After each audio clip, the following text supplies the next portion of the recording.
द्वितीय विश्व युद्ध के समाप्त होने के बाद दुनिया ने राहत की सांस जरूर ली, लेकिन एक नया डर जन्म ले चुका था। ये डर था परमाणु हथियारों का, जिनकी विनाशकारी शक्ति ने पूरी मानवता को चिंता में डाल दिया था।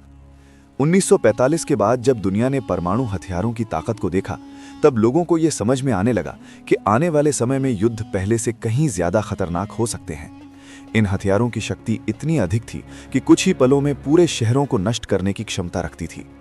इसी कारण दुनिया भर के देशों में भय और असुरक्षा की भावना तेजी से फैलने लगी। हर देश अपनी सुरक्षा को लेकर चिंतित हो गया और भविष्य को लेकर आशंकाएं बढ़ने लगी। इस समय दुनिया की दो सबसे बड़ी शक्तियां सामने आईं, अमेरिका और सोवियत संघ।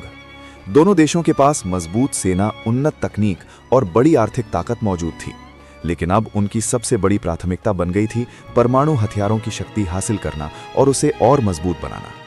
अमेरिका ने सबसे पहले परमाणु शक्ति हासिल की थी, जिससे उसे एक विशेष बढ़त मिल गई। लेकिन जल्द ही सोवियत संघ ने भी अपनी तकनीक को विकसित करना शुरू कर दिया और परमाणु शक्ति हासिल करने की दिशा में तेजी से काम शुरू कर दिया। कुछ ही वर्षों में सोवियत संघ ने भी अपना पहला परमाणु परीक्षण सफलतापूर्वक पूरा कर लिया। ये वो पल था जब दुनिया ने महसूस किया कि अब केवल एक नहीं बल्कि दो शक्तिशाली देश परमाणु हथियारों से लैस हो चुके हैं। इसके बाद दोनों देशों के बीच एक खतरनाक प्रतिस्पर्धा शुरू हो गई, जिसे इतिहास में न्यूक्लियर रेस कहा जाता है।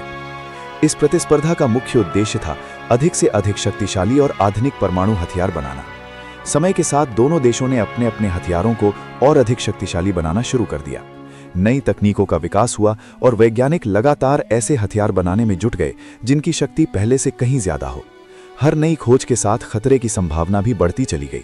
दुनिया के लोगों के मन में ये डर बैठ गया था कि अगर इन हथियारों का उपयोग हुआ तो उसका परिणाम बहुत भयानक हो सकता है।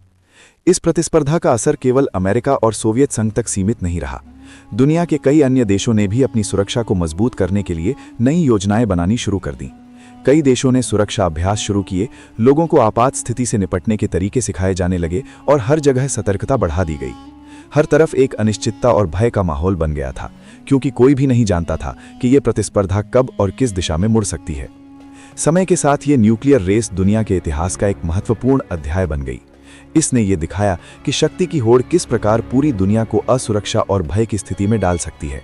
हालांकि इस प्रतिस्पर्धा के दौरान कई बार तनाव अपने चरम पर पहुंचा, लेकिन दुनिया ने धीरे धीरे ये समझना शुरू किया कि शांति और संतुलन बनाए रखना कितना जरूरी है। न्यूक्लियर रेस ने मानवता को एक बड़ा सबक दिया कि विज्ञान और तकनीक का उपयोग यदि सही दिशा में न किया जाए तो वो मानवता के लिए खतरा बन सकता है। आज भी ये इतिहास हमें याद दिलाता है कि शांति, समझदारी